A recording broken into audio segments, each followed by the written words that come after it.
about 2 weeks ago that this idea of cutting and cutting and cutting, if to me it looks as though that it's becoming problematic, because I'm asking now, how low can you actually cut till you can get to a point where you can at least manage? I wouldn't want us to, yes, like I said earlier, economic anxiety, it has to do with the human behavior. And so with human behaviors, it's something I cannot control. But what can control it is your self-control. So in that area, self-control is expected. And like I said, I'll reiterate, you have 100,000. You can buy 20 items with it when things were all looking okay. But at the time when the price of things are not looking too good, you probably want to scale your preference. And without gainsaying, it is what you have to do, because this is what it is. You live with the situation on ground.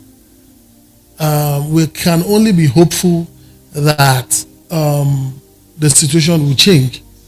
You understand? Like, we're also thinking the policies that have come on ground would make us, stagger a bit. Then after some time, we begin to see stability in this area. So for me, I would first of all say self-control. Let us hold on to that. Thank God this is part of the gifts that is expected that we have, as Christians. So self-control, and I think with all, God is watching. And the next thing also now is that financial planning is one of the very important financial advice anyone can give. And when it comes to financial planning, I don't know, could you borrow some from your own wisdom? Yeah. At this time. Okay, so you see, when you talk about financial planning, I'm not one of the best persons you want to ask such questions, and I'll tell you the reason why. Starting up my life, I did more borrowing, and and you see, it played out well for me because I had the focus. Okay. I am this kind of person who, if I don't borrow to do what I want to do, I probably might not see reasons to do that thing. But once I get that thing, I have this consciousness in me that I owe and I have to pay. And I think I've gotten good credits on that, in that instance, for over 2 decades. I have, yes. Wow. And so recent, as I'm growing older, it now dawned on me that yes, it's expedient to save for the days ahead. And so what I do now is more or less do the local savings, like the Ajo thing, to keep meeting the, we have 3 motives for money: the transactionary, speculative, and precautionary.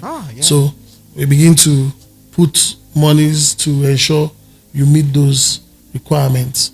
But before now, I would have done a bulk borrowing, and so once the salary comes, it's taken.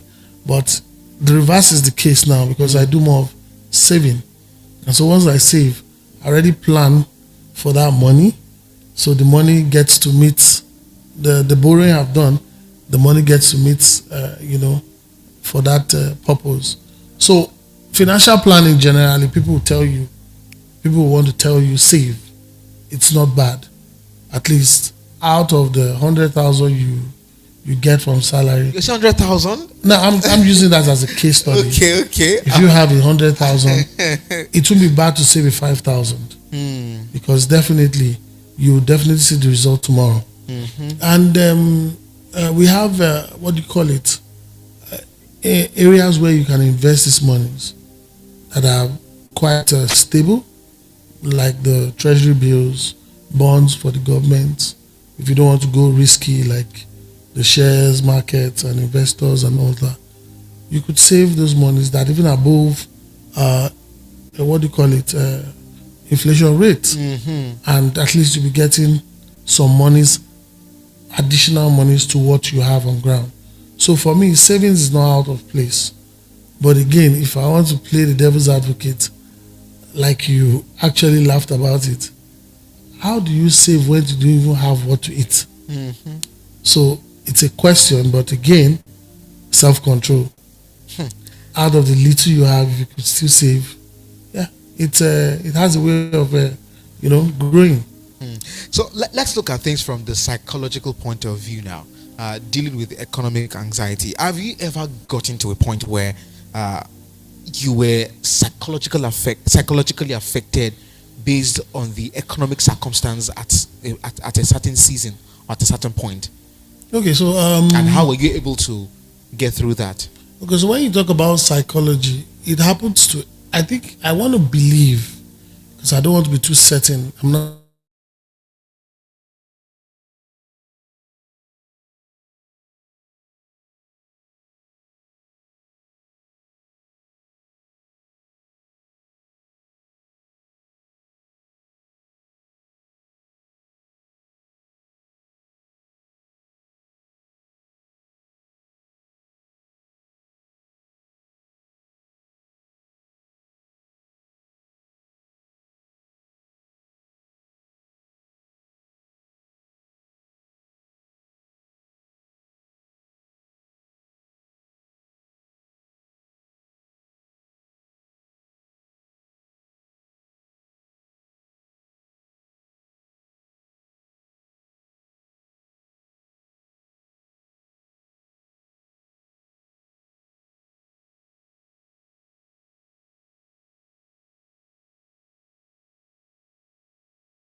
to be to be the executive director of an asset management company. This came out of my experience over the years. Things were beginning to get better at the time, and so that's how I felt about. But of course, that 1 year and some months wasn't an easy time. You can imagine the children must eat, children must go to school, and so here you are. You have to just find a way around it, and so you begin to ask yourself, for someone who is not earning anything, how did he get to do that? So, but we thank God, everything went well. So, like I said, every man goes through that period in his life. So you want to say, how do you do so? But my own, how I overcame was me channeling my focus to something I knew, even if it didn't get me funds, I always believe that my network brings my net worth. So a lot of people I've met today are those people I still reach out to for business purposes, for connections and what have you. So for me, that helped me somehow. So two things I got from what you just told us now is that regardless of the season that you fall into, you've got to find yourself useful for something. Sure. And you've got to be able to leverage relationships. Yeah. And so to also buttress that point, because when you talked about this topic, I just told myself, do I need to go read about anything? No, because I myself am a story for this in itself. And so, while back in school, because I sing, so while I was in school, I remember then in the fellowship, they were appointing people and they just appointed me to go become the student usher. I'm like, I've never been an usher before. So, but I kept asking, why was I asked to go into ushering? And so someone told me, they said they found in me a gift that I love to organize. I love things put in the right place. I love to so I never knew that passion, but I discovered that passion. So while I was out of job, I just told myself, you need to be useful to yourself. And so till today, it's a passion. I'm sure the day you said you saw me, I was controlling the traffic, but I let you learn there. Yes, because it was just it's a passion. Yes. I see things happening and I just feel, no, if someone doesn't do it, I should be able to do it. And so that's one aspect that helps me take away, the psychological trauma, what have you and all. Let's think about it in terms of work, where currently somewhat your finances is like tight, but then you have to go to work. Have you ever got to a point where it affects your productivity? Okay, so like I told you, I'm someone that borrows, and I have network of friends. So I have to go to work, and it's necessary to go to work. Okay, so if I die, can you help me with some cash? Once salary is paid, we'll refund you back. And we have those kind of network of colleagues together. That's for someone like me who, I have that security of friends because we know we work in the same place. We know how these things work. So, rub Peter to paper, just like that. And that's how we tend to manage around the workplace. But if you ask me, for those who don't work, how do they get to do that? Man, I'll struggle around that because I don't know how they get to do that. I'm talking about those that don't work. In this instance, we work.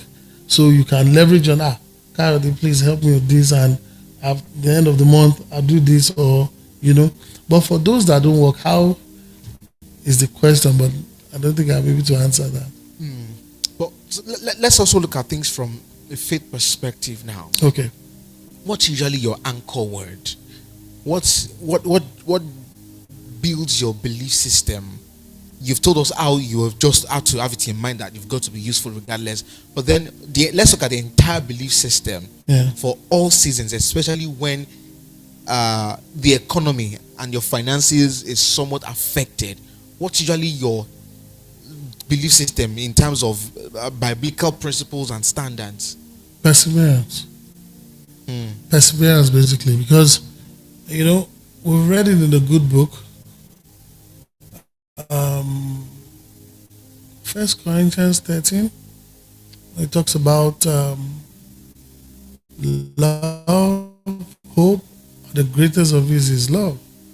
So that hope bit, I keep asking, what am I hoping for? Yes, He has given you His word, so you need to believe and you need to hope. And so there are times when you feel discouraged. You feel, why am I going through this hustle and bustling? But that scripture comes back and it just picks you up, and man, you need to keep moving. Just like someone who's running a race and you fall, you see the scratch and someone is there, are you going to stand up? People might even be there and not even talk nicely to you for you to come up, and you feel so. But I don't want to feel pitied. Yeah, so that's why perseverance for me is key. When you are there and feeling someone has to pity you for it, you just have to move on, man. You just have to move. So perseverance for me is key. Whatever it is, whatever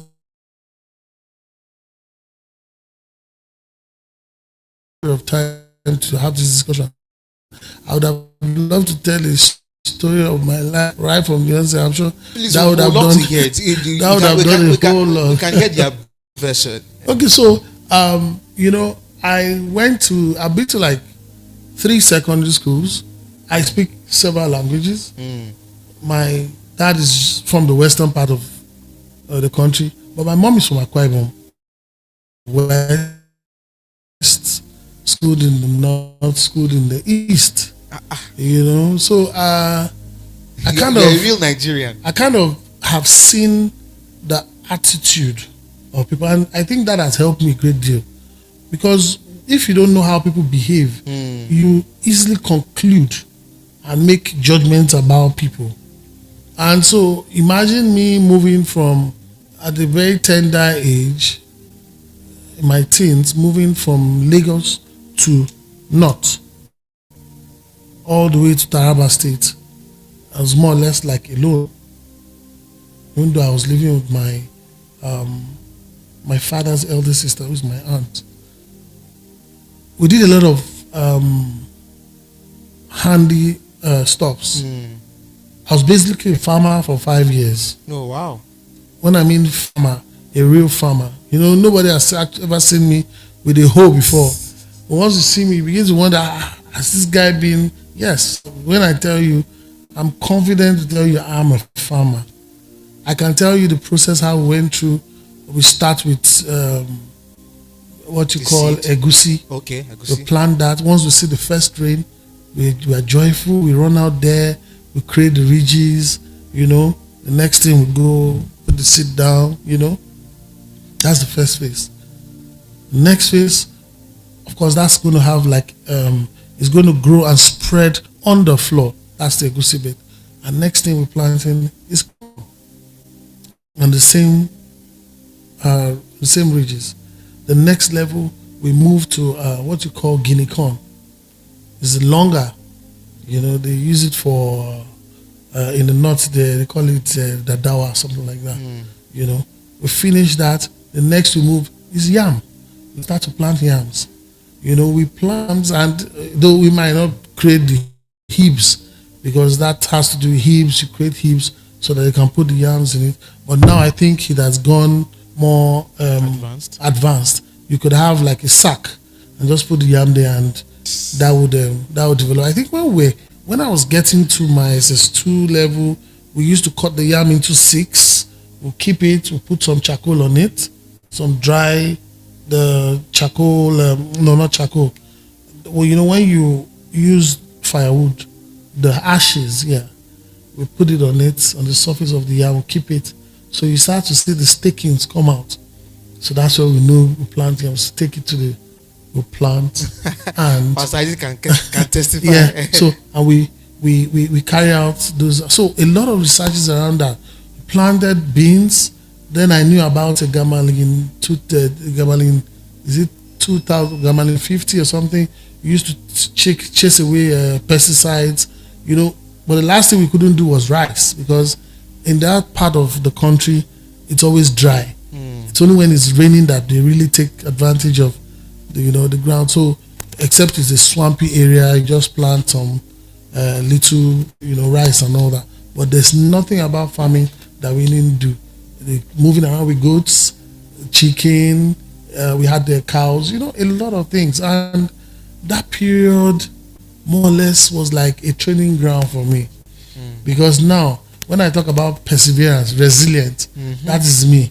Because there's nothing I've not, is it that I've not eaten now, I will not kill myself? Is it because, if you talk about someone saying he wants to commit suicide, it doesn't come to my own, because I'm like, okay, if this doesn't work, this should work. If this doesn't work, okay, let's try something else. So by the time I'm trying, I find myself, trying to, go beyond that stage. So that's how I went to, secondary school.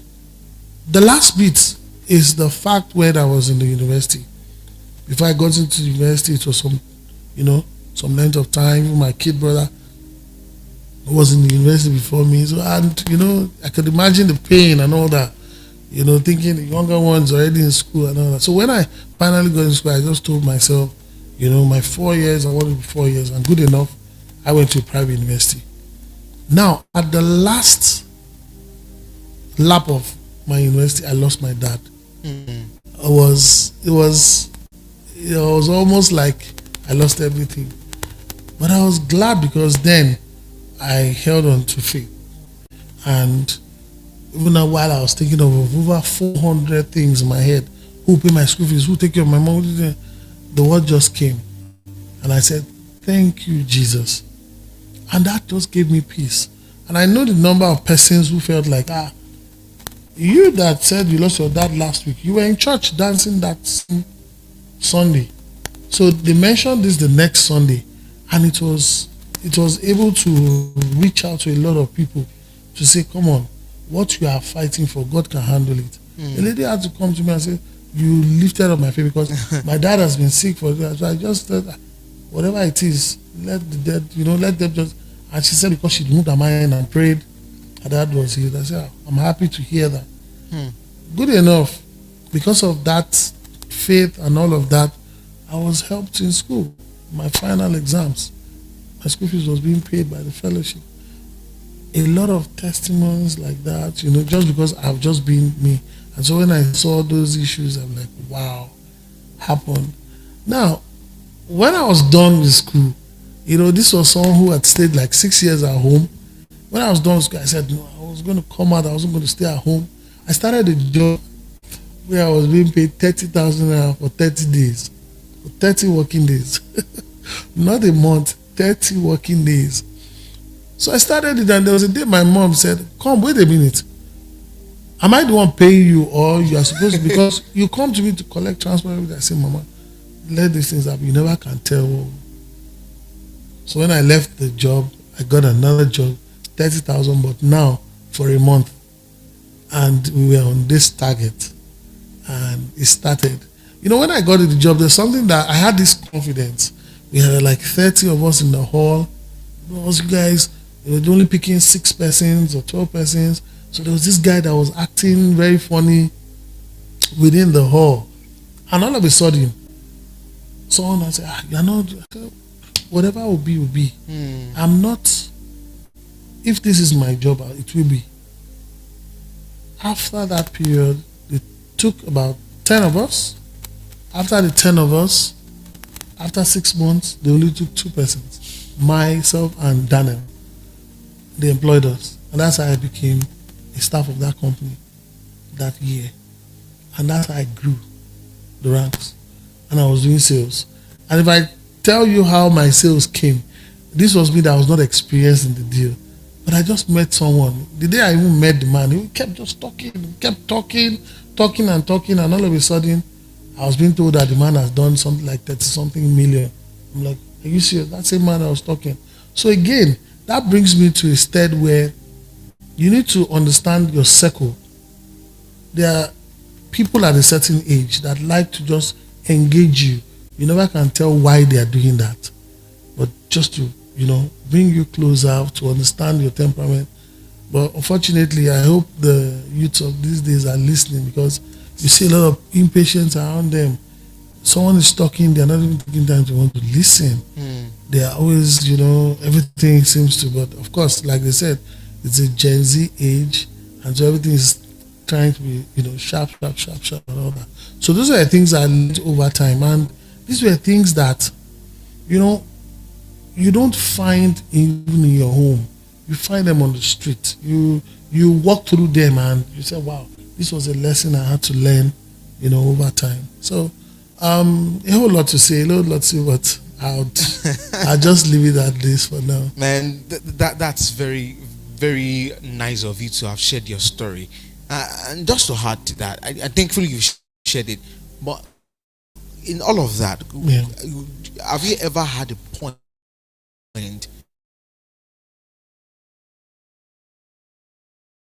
where you were you had alternatives that will mean that you go against your own godly principles and standards? Or if you had temptations for that, how were you able to go through that? And for anyone that is going through right now, what would be your advice? Very candid truth. I've never had instances where I was pushed to the wall, especially because what we're talking about has to do with what you can get to your hands and all of that. I've never really been put at a point because I've always created an alternative for myself. There was a time in school I stood with Henry, he's a doctor now, and I told him, I said, you see, life is very funny. You might be doing something and you're not caught for it, but if I try it that once, they might catch me. I said, you see that hall? It's where they have is an anatomy hall where you have bodies, cadavers. And I told him, I said, see that hall? If there's 500,000, some amount of money there, and people are going there and picking, and someone still goes back, he picks, and they tell you, Donald, there's money there. I said, once I go there, I'll be caught. So I'd already created that mindset around myself. So things like that, I don't even let that be an option for me personally. So, but as you grow in life, you begin to understand certain things. They say men have two weaknesses. They say money and women. Do you understand? So for me, basically, it's for you to be able to replace those things with other ideas that don't make you concentrate on them. So I've always realized that once are able to replace your mind with your mind is not idle. Let me use the right word. Once your mind is not idle, it's found doing something good, you probably will not fall the victim. That's me personally. So, but I'll just advise, let your gaze be on God, because that's how it has been for me. Let your gaze be on God. Let me now come down to your leadership skills. You head department, you head and manage people. Yeah. In all of this, how do you find the courage to encourage the people working for you? Because because of what's going, many people with different attitudes, many people become unmotivated. People are thinking through their own lives to say what's the meaning of all of these, and then which may somewhat affect their productivity. Okay, so for me, I want to use my current place of employment. It's more or less government related, and so for me, I can summarize it to be environment of soldier go so come. Once you are not there, it really doesn't matter. Yeah, that's the body language. So if you go, they feel someone else to come and take the place. So because I perceive that body language, I rather communicate to my colleagues and say, I hope you realize you are a corporate slave. It's that you are needed to do a certain job and you are paid for it in a corporate environment. Yes, you're a slave, but in a corporate environment. So understanding this, number one, is very important. It helps you to be able to plan for your next level so that you don't sit pretty and think all is well and rosy. And so that first instance is my keyword to all my colleagues. Two, I tell them, if not for this work, I would never have met you. It is this work that has brought us together. And anything that will keep us as colleagues to be friends is if you do your work well. So that relationship continues. Because if you don't do that, it means you're out. Now, understanding that you're a corporate slave, coming to do a job for someone for an appointed time, you need to do that with some level of no sentiments. Very important. Now, that is what the environment expects of you. Because, like I told you, this is what I have perceived. Soldier go, soldier come. It's not a welfare kind of environment where they think about your welfare. Family, it's probably maybe an aftermath. And that aftermath is because it is conventional. Probably maybe you lost someone, you're having a wedding, you understand what I mean? It is not like that welfare that is expected. So I don't call my workplace a home, even though that's where I spend most of my time. So I know that place is supposedly meant to be for work. I do my work, and I can tell you for free, it's expected that anybody who works at that should think of the next 3 to 5 years where he or she should be. Do I want to continue there, or I want to be a business owner myself to control the next things? 5 years. So that's where. So lastly, dealing with economic anxiety. How should we deal with economic anxiety? Without gainsaying, it is how will I put it? It is a situation that we have come to live with. Every economy goes through its anxiety period. Unfortunately, we don't have a certain way to manage it in Nigeria, like every other country. Take every other country, probably they see the inflation rates are going up. They would have told you, and they're putting policies in place to ensure things are, relatively okay for the people. And that is why but I think in this part of the country we're extraordinary, I must say. When we are suffering, we're smiling. We could be docile and we live in it. Unlike every other country, you see someone that put the stress, set fire, try to create a scene, or someone say I commit suicide because, except for extreme cases, Nigerians don't even go into such. We just live with it. Do you understand? So, in as much as we have that ability, it's a good encouragement for us. We are hopeful that our economy will not continue to be the way it is. Nigeria, as of today, I know it's one of the best economies in the world.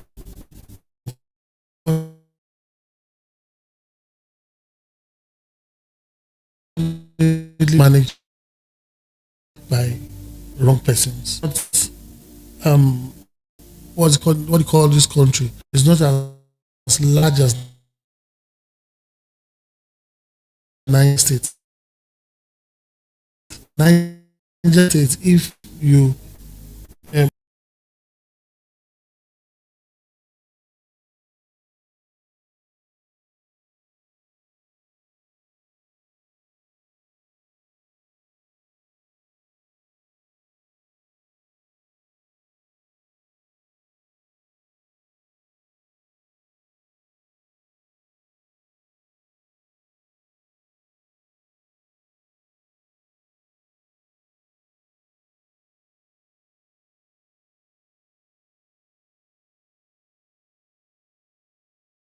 I think if there's anything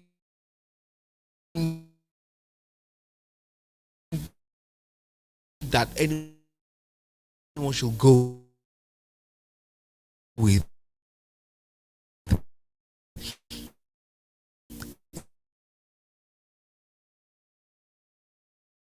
is first of all how you were able to share from your own experience as a person. And I think for me it is still on two things that you just have to keep going. You just have to keep going. You just have to keep going. It's something that we have come to live with, in your words. It's something we have come to live with. And guess what? You just have to keep going. Because you just have to keep. The reason why we have like the word of God for all seasons, especially from your stories, that you've got to be useful regardless. You may feel that you are earning below what you're supposed to earn, but still plug into the places where you can be most useful, where you can be discovered to do great things, and people can discover you for what you do and who you are. And I believe that God will help us. And just to add to that, something Pastor Francis kept emphasizing as at last year's anniversary in terms of fundamentals is that we've got to keep our eyes on things that don't change, The economy will change, the economy will rise, economy will go, price will go up, price will come down. We're keeping our gaze on things that do not change. And of course, God does not change. His ways may change, but He in principle does not change. And I want to appreciate you, sir, for coming to share your story. It was inspiring, and Thank you very much. we hope for more conversations with you. And it's on this note that I will call it a wrap. Kayo Desoni is my name, and it's been an amazing journey with you in the month of August, looking into this theme, dealing with economic anxiety and price fluctuations in Nigeria. It is my hope that you found value in everything that was said. If you also got value, please do share with everyone around you. Let them know about World Bank Kingdom Conversations. Let them know that this is where we come to have real talk, and just dive deeper into these things that affect our lives individually, as a community, and as a nation. And I believe that you'll be blessed for it. Next month also will be another amazing month. I wouldn't want to spill the beans, even though I feel that you might have seen what we have coming up in the month of September. Oh yes, so next September, we're still going to have something related to this, and it's things that can help us to grow financially and help us find meaning in our lives. Again, thank you for joining in, and you, as of course, you can always follow us on social media across board at the Bridge Network City Church across social media platforms. And also by Saturday, we're going to be having our leaders meeting. If you'd like to know more about leaders, about leadership, yes, you'll have it. Yes, Mr. Ola has spilled the beans. For next month, we're going to be looking at multiple income streams, and I believe that will